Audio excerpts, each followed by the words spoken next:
The following presentation is brought to you by the Pride of ODU, the official NIL collective of Old Dominion Athletics. Be a monarchist. Join the Pride.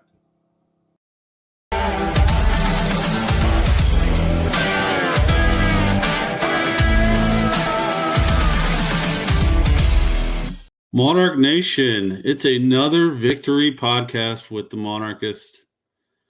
Old Dominion wins 33-0 over Troy, but before we talk about it, Aaron, how we feeling? Feeling awesome, man. I'm glad I hit on my prediction. We still have not lost to a guy named Tucker, although he didn't end up playing all that much anyways. But hey, it's only weird if it doesn't work. It definitely worked. Old Dominion undefeated at home this season. It's been awesome. Not even close, not close games. I mean, Yeah. 20-something point margins. And the defense has been fantastic in every home game. And I think it's where the discussion of this game needs to start. Or, I mean, I really should be talking about the Sports Center on campus thing because that was really cool. Yeah, that's a good place to start, which I missed, unfortunately. But I heard it was awesome. Yeah, I mean, they opened the show with saying that they called Old Dominion fans to come out, and they came out stronger than any other place they've been. That's about as good of a thing as we could have expected. The turnout was awesome. Got to give a lot of credit to the school for how they set up for the camera. They had the band, they had ROTC, they had the cheerleaders, and then they had all the students right behind Matt Berry, and the turnout was awesome. Like, you couldn't even see it really on TV that much because there were so many people watching the show from like the steps of the Web Center. But it was just a special afternoon to be on campus and get a chance to show the nation what Old Dominion's all about.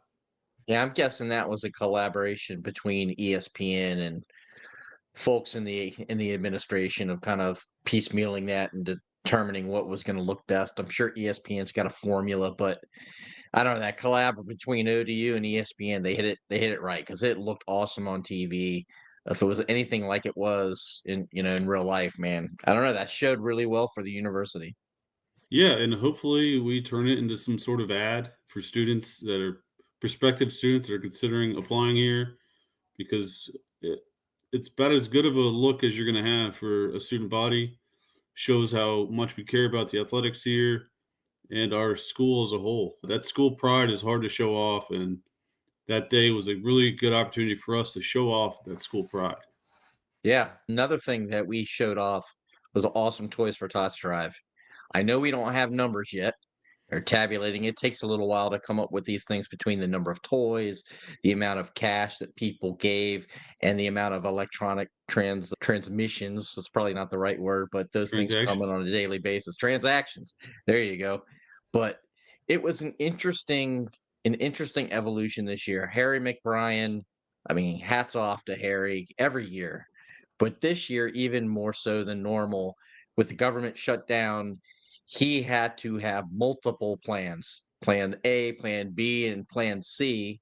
And once we have all the names and all the particulars, we'll certainly be shouting out everybody there. But hats off to everybody who either donated toys or money, the trucking company, footers, the ROTC cadets or midshipmen, everybody who pitched in, so many fans. It was just a phenomenal show out. Yeah, I will shout out the moving company, Offload Moving. If you were in the lots, you saw him walking around in this hilarious Uncle Sam outfit. The owner of the company, he's a Army veteran. Great guys. Also need to shout out VFW. I forget the post number. Is it Mike with the And local VFW? with the big Came, ass check. came through in a big way, donating $5,000 to the charity. Thank you to them. Great meeting you guys and being able to hang during the tailgate. But phenomenal effort by Old Dominion fans again by making this a success. Thank you all for your donations. And I can't wait to announce the totals because they're through the roof again. Then we had a jump team with the dog, with And flames coming out Pyro. of its butt. And Yes, Pyro. Yeah. The dog did awesome. he did. I think my Or favorite she part did. was I'm not sure. I think my favorite part was when they landed, letting the dog run free for a little bit Yes. because you could tell the dog wanted a little bit of It freedom hadn't just for been down the road. If PETA wasn't down the road, I think we would have got a cooler show, though. perhaps. But let's get to this game. Obviously, the offense had a day, but this game all starts with the defense. We get a shutout. Only the second all time in Old Dominion history, and the first since 2017. And I know Justice is so happy. He's been clamoring and he's used that 6-0 Charlotte game so many times in post games this year for the team to be able to lock it down. I know that that was a huge accomplishment in LR, and the guys have got to be really really proud about that. And I gotta say this. So our other shutout is against a bad Charlotte team where we won 6-0. This is a bowl eligible team fighting for the Sun Belt West Championship, coming Still off of a fighting. bye. This is a much better shutout win than that one. Like, not Not even even close. close. We hold them to 138 yards, which is the fewest allowed in program history, even including the games against teams like Shawan and like, That's the third time this year that we've set record lows for yardage given, I think. yeah, I think it's like It's going to what be a this. hard one to beat, though. Yeah, it is. What was it? 28 yards rushing. So yeah, something like that. And then I want to say, all right, so Central, Liberty, Coastal, ULM, and now Georgia Southern or Troy. We've all held them to 7 points or less this season. That's At, impressive. on top of that, 9 sacks, program record. Like, what we did on Thursday should not be underappreciated. This defense, all season long, has been performing extremely well at home, but they had the night of their lives and the best defensive performance we've ever seen at Old Dominion. Yeah. I mean, if I told you at the beginning of the season that arguably your top two linebackers really would not play all season to this point, and then went down what you just said, would you think that was a possibility, or do you think I was crazy out of my mind? Obviously, no one could have expected this defensive performance this season after we get the Jason news, and then we get Koa out for the year. We were all worried about how this defense would hold up.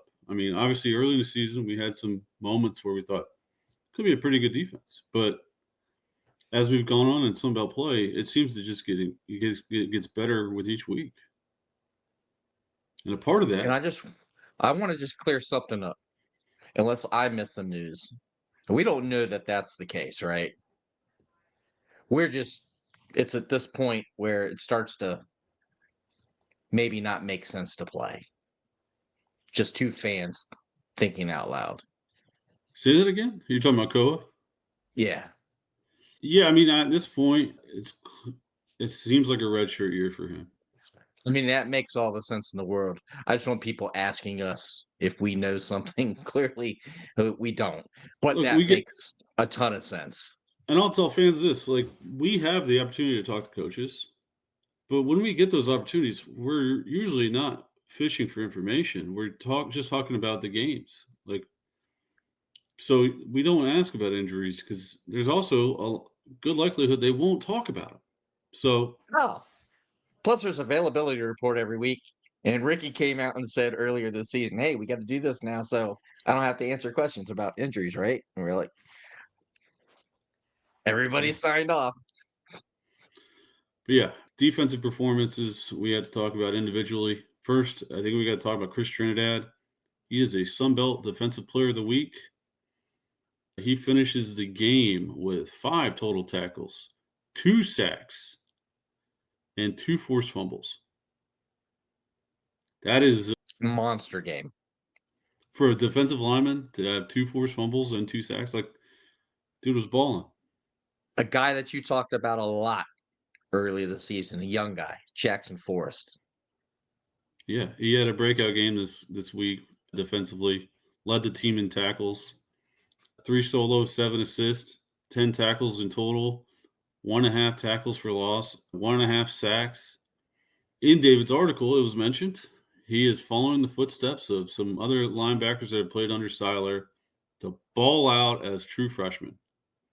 Obviously, the legend Jason Henderson, but also Mario Thompson, both balled out as freshmen, and now Jackson has done the same. It's clear he's getting more comfortable.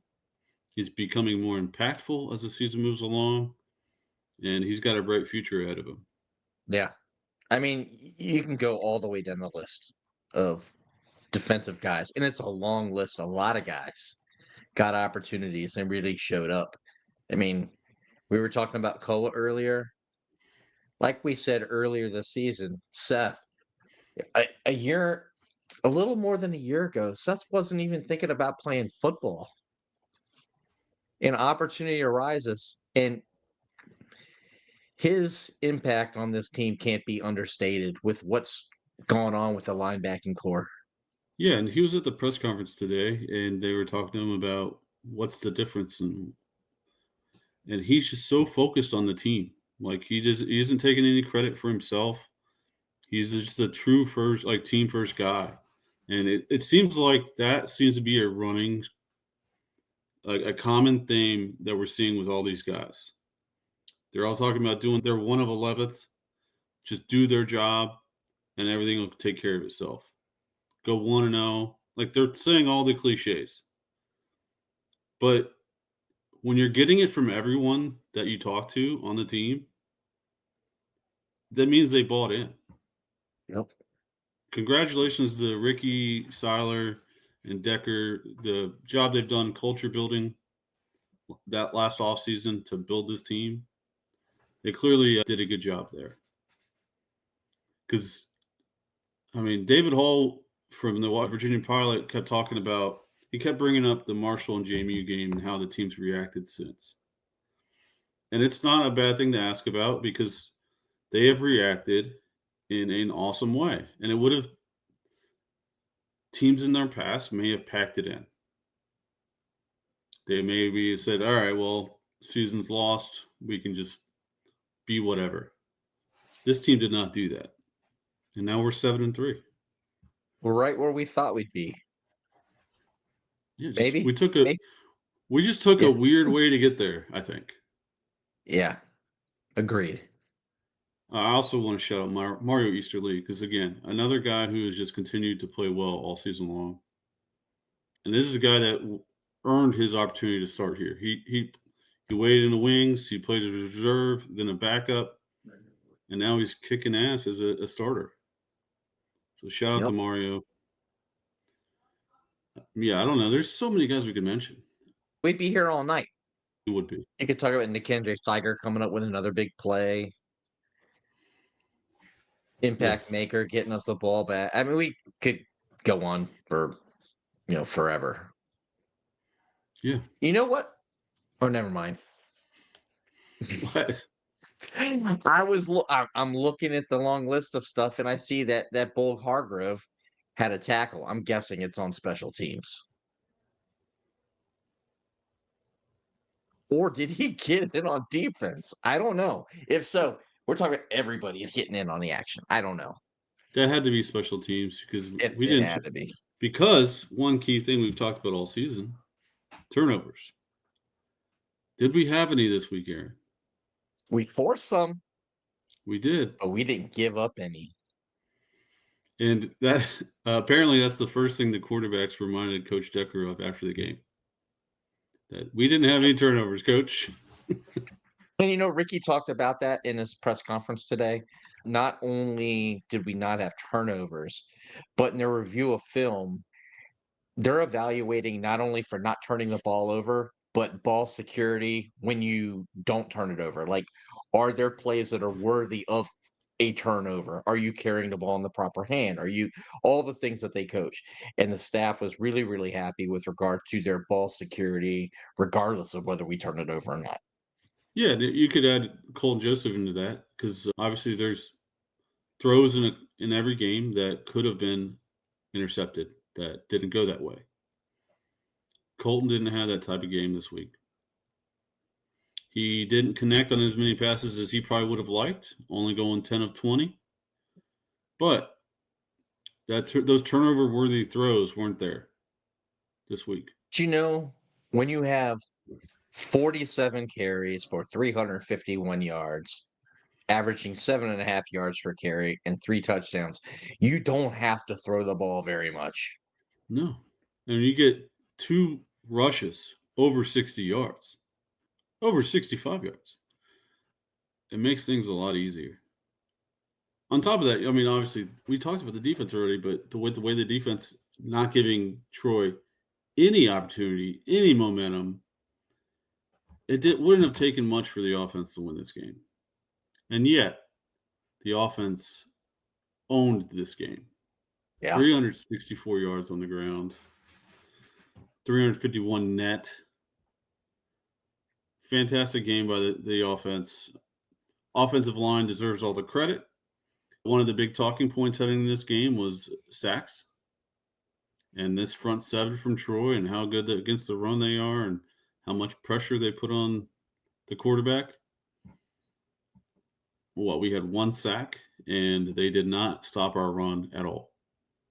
Yeah, that really didn't present itself. And I feel like all we talked about last week, because I was trying to educate myself, was on that they really wanted to run the ball. They were going to pull a lot. They were going to play multiple tight ends, and they wanted to kind of assert their will against our defense.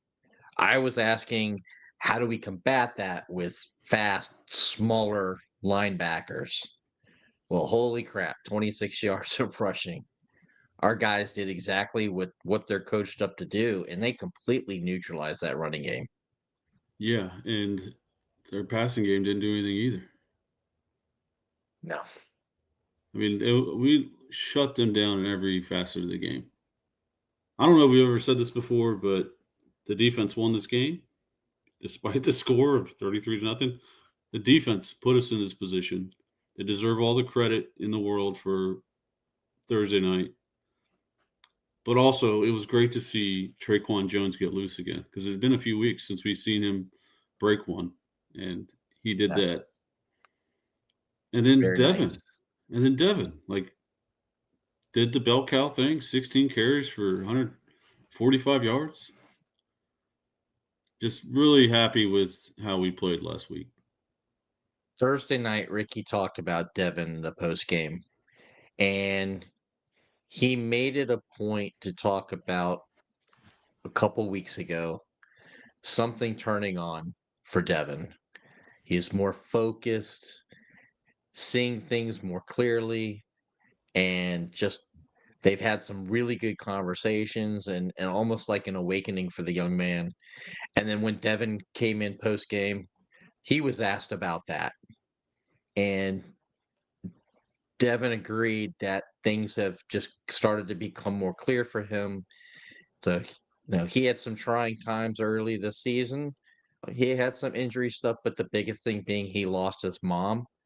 And for anyone who has experienced loss like that understands how that can really rock somebody's world, especially when you are out alone by yourself and someone that means so much to you.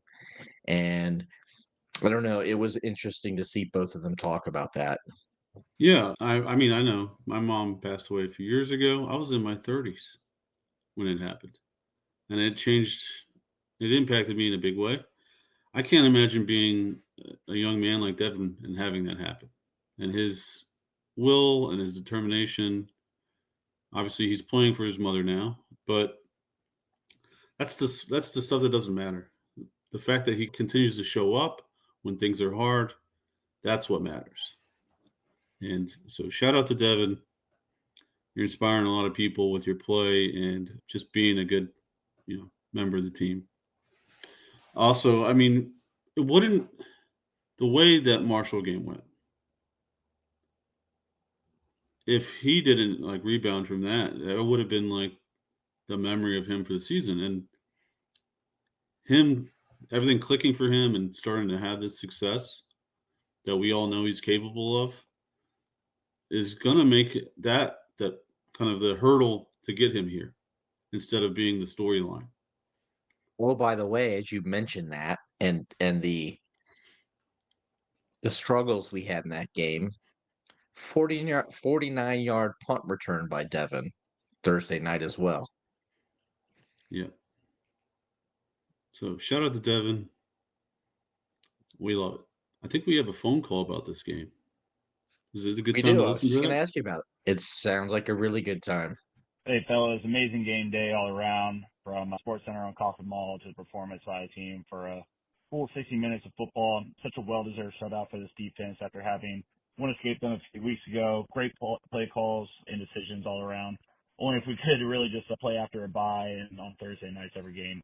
Give me some time here, Aaron. I do want to give my 2 cents on this, and I know a lot of people feel differently, but you all know me, don't really care. Given where college football is today and how impactful these high-profile coaches can be during the recruitment cycle, having James Franklin not only at the game but on the sideline just didn't sit well with me. I know he was there to support both head coaches, and he's the godfather of one of Ricky's sons, but just watch the game from Ricky's house on the couch or something. I don't know. Again, I know it's not necessarily the biggest deal in the world, but after the news broke yesterday about him being in the early stages for the tech job, I was just even more annoyed by it. I just don't like it any way you can spin it. But I think on a positive note, shout out to our veterans, shout out to you all for the toy drive, and shout out to this team for a belt-to-ass performance for 60 minutes in front of some high-profile JUCO recruits. But here we go. A few more games left. Rain on. Wind you up, Mike. I'm a little conflicted. He says a couple things in there that I'm not sure we can convince him otherwise. So do I bother to share my opinion on the matter, or do I say it anyways? Oh, you certainly should. Be more fun that way anyways. All right. So, I mean, Garrick hit it. Gerard Parker, coach for Troy, was an assistant for James Franklin. Ricky was an assistant for James Franklin for a lot of his career at Vanderbilt and at Penn State. This is his mentor, but also one of his best friends. It's understandable for him to want to support one of his friends and have him support Ricky and Gerard at the game. It all just makes sense. As for the Virginia Tech stuff, look, Virginia Tech is an P4 program. We are a G6 program. If they want an assistant coach or if they want one of our players, it would be a promotion for that coach, right? You're coaching at a higher level, even though we've shown on the field, it's not that much different. If the player has an opportunity to make more money and secure their futures, him being there has zero impact on any of that. Ricky and James are professional enough to know that they are not going to allow them to talk to players like that during a game. I mean, I think it's a lot to do about nothing, really, to be honest.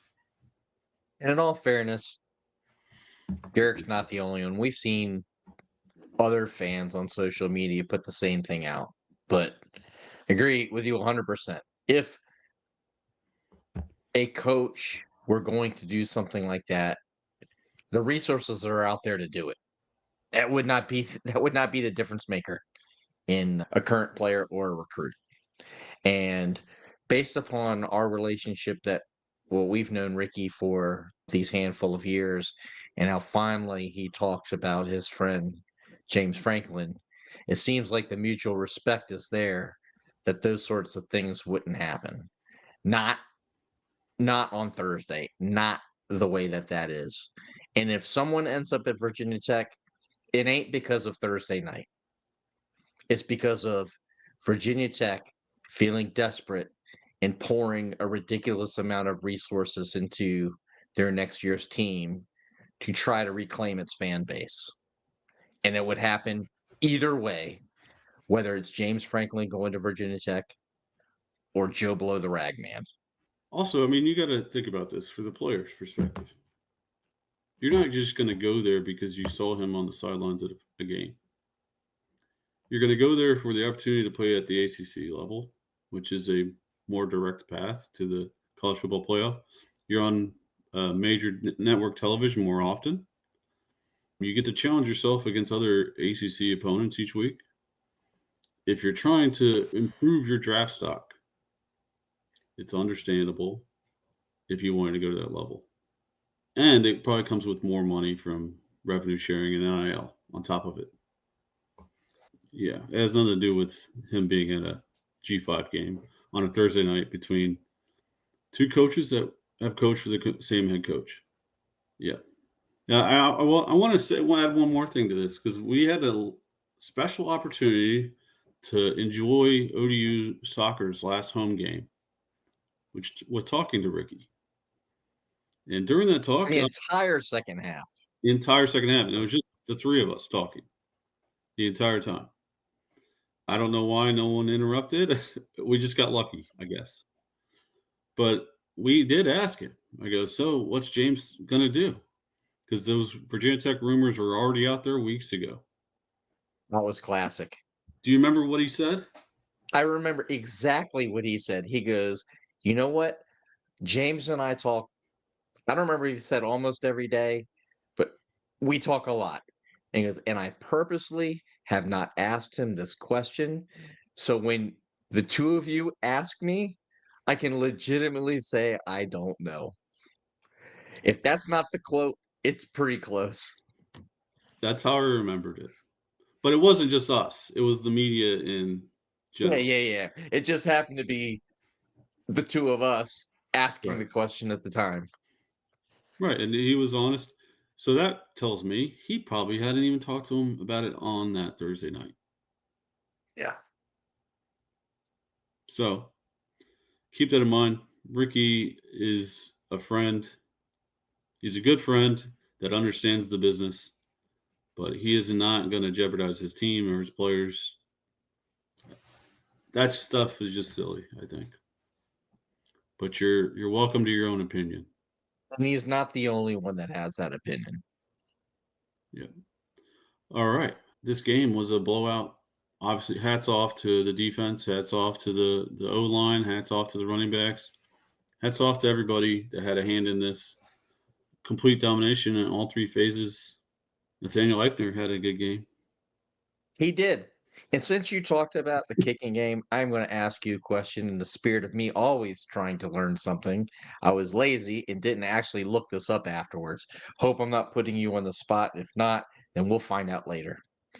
Relatively early in the game, we kick the ball off.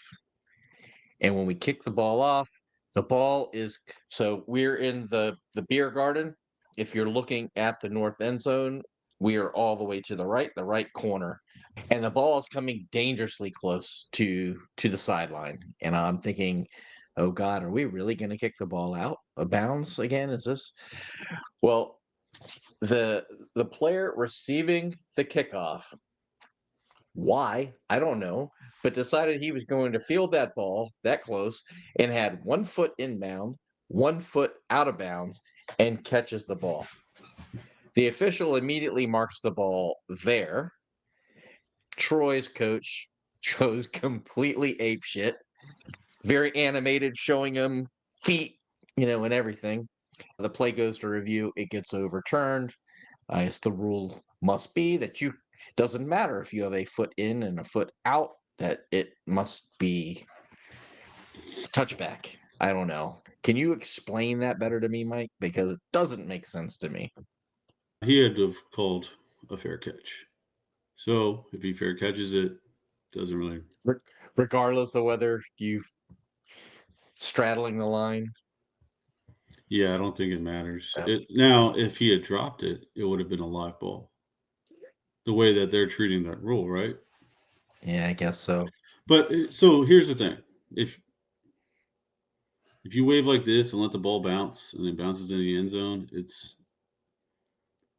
a touchback, right? Kind of the same rule because the ball's now out of bounds. But that's how I'm thinking of it. I would need to look at the rule book because this is something that I don't know enough about. So I'm just kind of rambling for no reason now. Didn't know because I was rambling with the weird question anyways that no one else seemed to care about.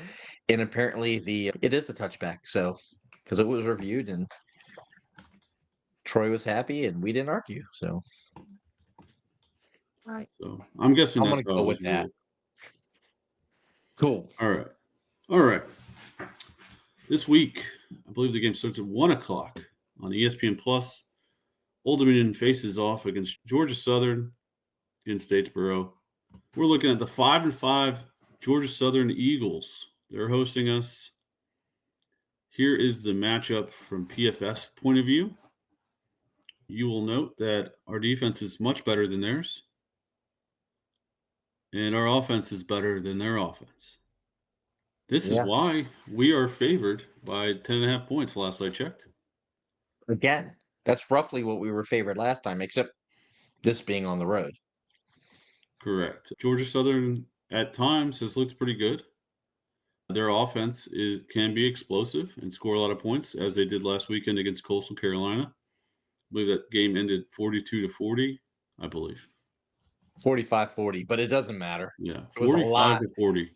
a lot to not quite as a lot, but they scored A a high bunch of scoring points. affair. Some important things on their offense. Overall, yards per game, they're ranked 57th in the country. Passing, they're 47th in the country. Not quite as good rushing the ball. They're 72nd in the country. And then they're averaging 30 points per game, which is good for 55th. All pretty solid numbers. Our numbers are better in almost every category, except for passing. Overall, we're 20th. And that's only because we run the ball so well. Yeah, we're the 14th best rushing team in the country right now. 14th. We're 58th in passing, 20th overall for yards per game, with 457 yards per game, which is a good 54 yards more than they have. And our scoring is 41st. We're scoring 2 more points per game than they are. I'm looking at their PFF ratings for run defense and pass rush. And our running backs in Colton have got to be salivating at that. Yeah, and that was pointed out today in the press conference. They have the 135th best rush defense in the country. They're allowing 221 yards per game. They That's a are lot. definitely licking their chops. When you're already the 14th best rushing team in the country and you're averaging 217 yards per game, going against a team that allows 221 per game seems pretty good. Yeah. I mean, that's really the story here. The only way that gets balanced out is if we don't protect the ball. Which we've been doing a much better job of lately. And I'll say this, our defense, pretty good against the pass. We're 25th in the country for passing yards per game. We're allowing 155 yards per game in passing. So all the numbers just seem to be pointing in our direction. They do. I mean, Ricky was very careful in the press conference to talk about some things that people might not realize. Just looking at the numbers, JC French, he's got 103 carries for 232 yards, a little more than, a little less than 2.5 yards per carry. But Ricky said he could be a sneaky good runner at times. They'll do some designed runs, and he's able to do some things there. They also, like to throw some gadget plays in there from time to time. This last week against Coastal, they had multiple ones, and they executed on all of them. At least one of them was to the running back, O.J. Arnold, who did a really good job of playing that play like he was going to run the ball almost till he got to the line of scrimmage. A little further up the field than you see most of the time. A lot of time those guys will get really excited, like, oh, I'm going to throw the ball, and they'll kind of rush it. He was very, very patient in doing it. It wasn't a very pretty pass, but it didn't have to be because he did such a good job. So, I mean, our defense is going to have to be sound and to not take chances and just do what they're supposed to do, not overplay things, and let the talent, let the scheme, let how everything is coming together, just kind of do what it's supposed to do.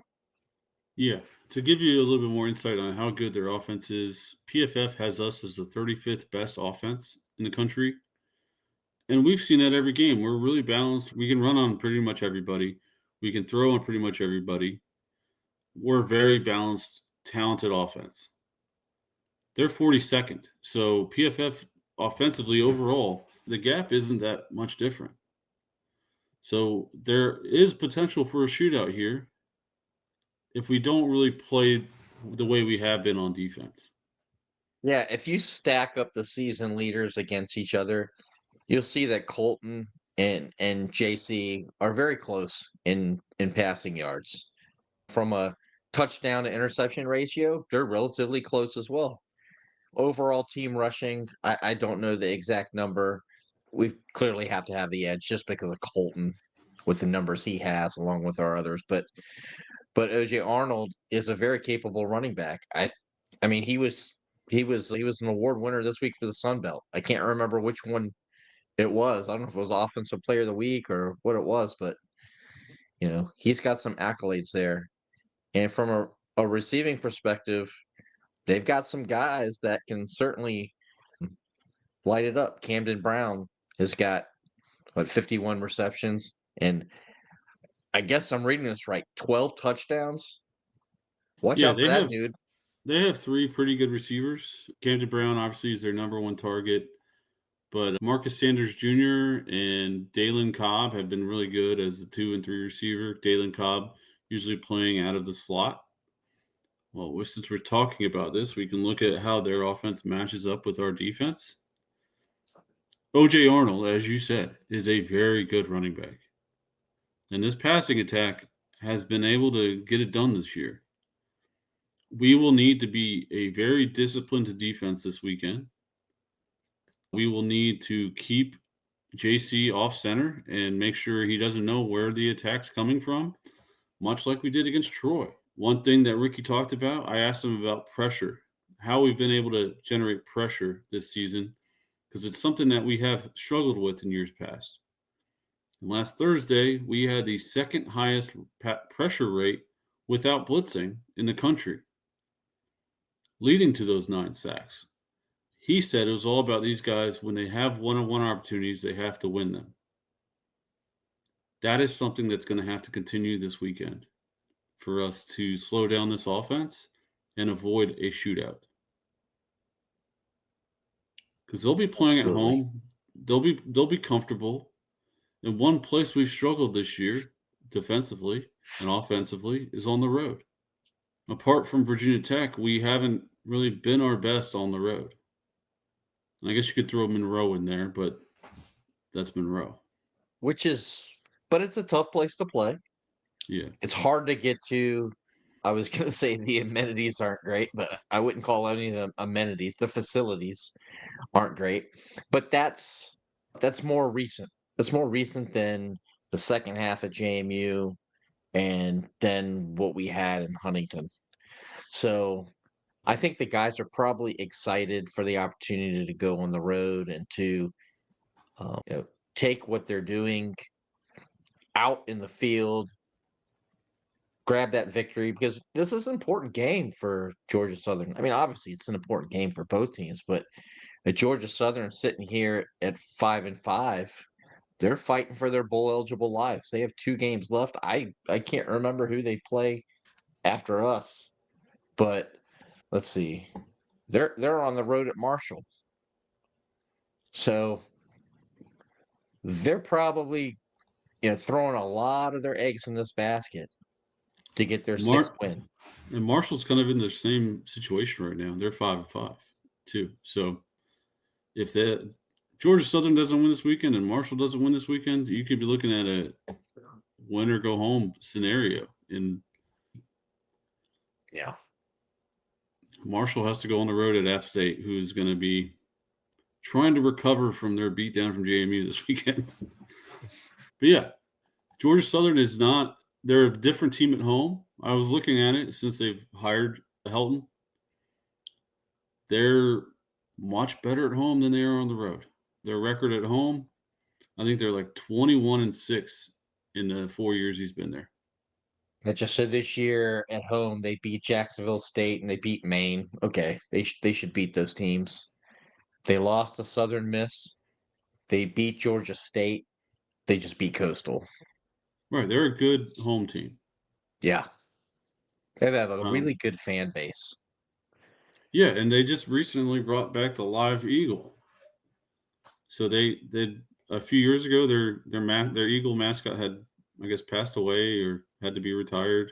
I'm not sure. It went away for a while. Hey, when you're in Statesboro, you can do that. When you're just a couple of miles down the road from PETA, you can't get away with that shit. Can you imagine if we rolled a lion out from the Norfolk Zoo? Well, That it's would be also a little sweet. bit different having an eagle from a lion. I mean, would be pretty cool. It would be. But yeah, it's going to be a tough environment to play in. They're really good at home. They obviously have a talented offense that we will need to be disciplined. But while I'm looking at this matchup, all this green in our secondary is a nice sight to see. It really is. I mean, all these guys are balling. Frank, Steiger, Jerome Carter, Brandon Crutchfield, and then obviously the Bandit, Jeremy Mack. Like, they're all balling. Yep. It's nice to see all this green. All right. Opportunities. We got to get to French. We got to create pressure. Ooh. It looks like this every week, though. I mean, it I really know. does. Well, we've seen like yellow and orange a lot, but when you start getting red, like my birthmark, Yeah. that's when you know stuff's getting real. Yeah, we're going to have to create pressure with blitzes and without. And if we do that, we can create opportunities for this defense to create turnover-worthy passes or just incompletions. You see, when Yeah. he's under pressure, he's completing just 35% of his throws. You're going to win a lot of games if you can create that sort of situation as a defense. Yeah, and considering he's thrown 306 passes, or he's thrown 306 passes and only 54 of them have been under pressure, that means their O-line's doing actually a pretty good job of blocking. And he's been blitzed 116 throws and only seen pressure on 54 throws, which means blitzing doesn't guarantee pressure at all. Well, and the numbers on the slide that you showed right before proves that out. I mean, their offensive line grades out really well. I mean, the lowest rated guys are Wembley and Strong there at the left guard and the center position, and they're in the 60s. So it's Which is not like not some of bad. not like some of the ones we've seen earlier this season. Yeah, we have to create pressure somehow, or this guy's going to have a day because he does have Yep. weapons. They can run the ball. We're just going to have to create opportunities in this game and play very disciplined football for our defense to continue doing what it has been doing in recent weeks. All right. Now, the fun part, where the matchups are all going Old Dominion's way. The offense versus their defense. Now, we talked about all that green in our secondary. Take a look at their secondary because it's Heck yeah, man. I mean, it looks like Colton's got the opportunity to go just about wherever he wants to go. But where I'm really salivating is running the ball and running the ball specifically to the right side. yeah, this should be a very good game for Colton running the ball, but also for our backs who have played very well this season. Could be a fun game because what's one good way to keep a quarterback off center? Keep them off the field. Yeah. Play some ball control offense where we're running the ball down their throat, but we're taking our time, eating up the clock. We've seen it with our own offense in prior years where our defense is on the field the whole game, and when they get on the field, you might rush a throw or two because you're just not into that. You're not into the zone, and it creates a bunch of 3 and outs. If we can control the clock this week and run the ball down their throats, I think that's the way to victory here. I'm not going to disagree with you there, man. Especially, I mean, we just ran the ball for 351 yards. Yeah, we did. And there's nothing that tells me that we shouldn't. I'm not going to expect us to do that. That would just be stupid. But there's nothing that tells me that we shouldn't be able to run the ball very, very effectively, control this game. And when you can just, when you're that effective running the ball, I mean, it's going to make it easier to throw. It's Holton having the ability to run the ball just makes things really difficult on defenses. You can't. I really like the quote. Ricky was talking, and he said that you can't get too cute with defenses. He said you can't play defenses. You have to play defense when you're lining up against an athlete like Colton. You got to do all the things right. You've got to be sound, and you can't just willy nilly go for stuff. Yeah, it forces them to be more disciplined than usual because, like, you can't leave if you're bringing extra pressure. Someone's going to have a better opportunity to get a one-on-one opportunity, and we know And what happens when Trey Brown, Ja'Cory Thomas, or Naeem get one-on-ones. It's bad they news go for the all the way. defense. Yeah, Yeah, yeah. bad news. Got to protect the ball though, because I mean we know this. The games where we've either had close games or we lost that turnover battle. Yep, it's a great equalizer. Yeah, it also puts the defense. It can put the defense in very tough positions. Obviously, last Thursday we did not do that, and the defense passed the game with flying colors. If you give them the ball in the red zone multiple times, the dam's going to break, right? And we saw that against Marshall. Yep. Give the defense an opportunity here because they are facing a very good offense, and don't turn the ball over, and we win this game.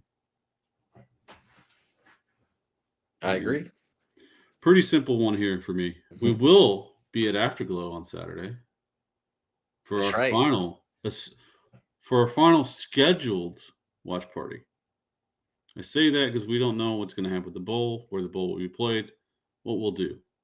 We also have talked about doing basketball watch parties. That doesn't matter right now.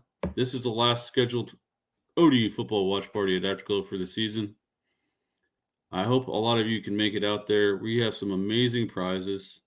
I need to shout out our friend Jerry Canada. He won an ODU Heineke jersey at the ODU baseball golf tournament. He says he doesn't have a use for it. So I made a trade with him, and now it's in our possession, and we're going to give it to one of the lucky fans in attendance this weekend. As well as we have signed footballs from Keon White, Zach Pascal, Taylor Heineke. We got great beer. We got the El Monarch on tap.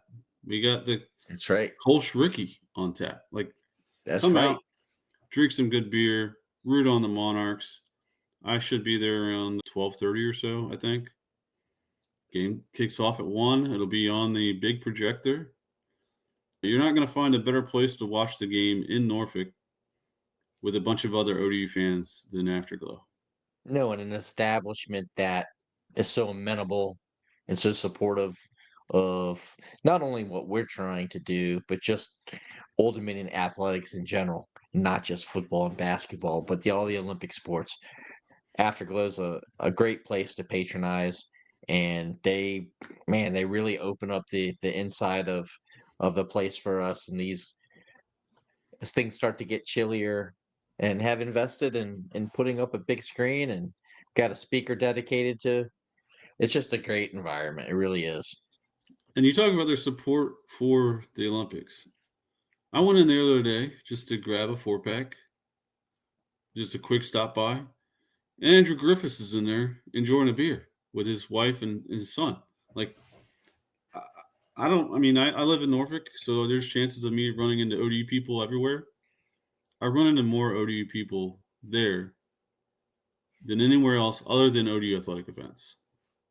That's true. And that's not abnormal to No. run into those folks, whether it's Andrew or Tennant and his guys, or Don Manila, or whatever. I mean, it's a great place. It's close to campus. It's very inviting. It's even cool if you got kids, man, out back. Yeah. So yeah, come join us. It's gonna be a beautiful day to be rooting on the Monarchs as they attempt to go 8-3 for the first time since 2016. 2016.